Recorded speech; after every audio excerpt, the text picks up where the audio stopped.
Since I've been diagnosed with stage 3 aggressive cancer, it's called HER2, people is telling me to take these remedies and oils, yeah? And most of the time they're finding out this information through Google, or someone has told them on TikTok or YouTube, and they tell me that my cancer is curable. Well, I want to tell you something. For 1 year, I had symptoms. I had hot flushes, back pain, I had a swollen breast, I had a breast that looked like an orange. Not the colour, but the texture of an orange. I had a lot of fatigue, tiredness, and I let that go for 1 year before I went to a doctor. When I eventually went to a doctor, my doctor told me it was a hormonal imbalance. And when my doctor was telling me this, they were sitting down eating their lunch. He told me to take my clothes off and they tapped me up here and he said, I don't know much about this. So anyway, they prescribed me medication and told me, take these for your hormonal imbalance. And I said, are you sure? Is there anything else I can do? Or any other medication? And they said, no. It's either you take this or nothing at all.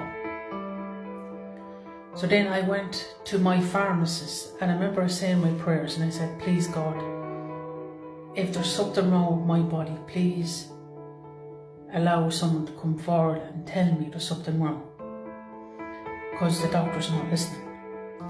Well, I went into the pharmacy and the pharmacist was asking me, have you ever taken this medication before? The usual questions.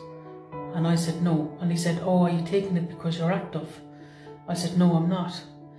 And he said, well then why are you taking it? And I said, because my doctor told me to take it for hormonal imbalance. He said, can you please elaborate? And then I took out my little note I had with all the symptoms and signs on it. And he read over it and he said, you don't need this medication. I'm not giving you this medication today. I'm going to ring your doctor and tell your doctor that you're not getting this. Come back tomorrow and I'll let you know what's happening. So I came back the next day and he said, you're still not getting the medication, and I told your doctor you're not getting it. You need to take your health serious. You need to go and get referral. So after that referral, I was brought to Bournemouth, and there and then the nurse called in a surgeon and his team, and both of them told me there and then that they were highly suspicious that this was cancer. Even before any biopsies came back, it was just a mammogram. So anyway, they sent me straight away to a private clinic for a bone scan because they thought I had cancer in my bones. Anyway, it turned out that I had stage 3 cancer in my breast and in my lymph nodes. So I went ahead to get chemotherapy. I got 12 sessions of chemotherapy. I had terrible side effects. I had nausea, nosebleeds, I had terrible cramps, I had stomach problems, migraines, nosebleeds. I couldn't eat for days at a time because of the heartburn I was getting. I lost half a stone on the first week and I was constantly feeling nausea, and they gave me different tablets to take.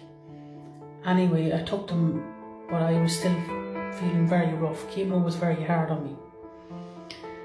And then I finished my chemo, found out that my tumour, it's still 7 centimetres and it hasn't reduced. So then they'll give me targeted treatment, and they may also give me the TDM1, so it's targeted treatment / chemotherapy. That's what they told me, followed by radiation. Yesterday, I got one of my breasts removed. I may be also getting the other one removed soon. So I am not a candidate to get breast implants. So they will have to remove part of my stomach and put it up here, but that won't be for another 6 months to a year. So that's the drains in now, that drains my fluid. There you go. And I had a size around, some shops would say E for bra size, up to a G. And I get these changed around twice, 3 times a day. I have to keep them in for 2 weeks. They drain the fluid from my lymph nodes and from my breast. So guys, it's not that easy to cure, is what I'm saying. If you notice something with your body, don't go on to Google, right? Don't be going looking for remedies or anything. The first thing you should do is go to your doctor. And I know people are going to say, oh, doctors, you can't trust them. Oh, doctors, you know, they're all about making money. Great farmer wants to make this money. But I say, just go to your doctor first. See what's going on with your body. You're not qualified. Someone online, you don't even know if it's qualified. And then afterwards, you can do what you want, and you can go ahead with the treatment that they're giving you, or you can do whatever you want. But be listening to people online. Look, you don't even have to listen to me. But there you go. And like, I had very big breast, and this is a huge difference now for me. No. So yeah, I've been already asked if am I a bi, what's my sexual orientation, like, am I a lesbian, am I a man or a woman? I've been asked all these questions, and I'm putting myself in the firing line here. I'm just saying that if you notice anything in your body, fatigue, bone ache, sore breast, delayed periods, anything at all that you think is suspicious, don't put it down to something else, and go to the doctor and get yourselves checked. Because when you go to stage 3 cancer, it's advanced cancer, and it's a bit more difficult to deal with. Where if it's early on, you can get the tumour removed, a lumpectomy it's called. And do not go on to Google and Google your symptoms and go to herbal doctors and things like that. No, you can do that. You go and get your doctor first. Get checked by your doctor, and then afterwards, if you want to do that, go ahead, do it afterwards if you want. Okay. Bye.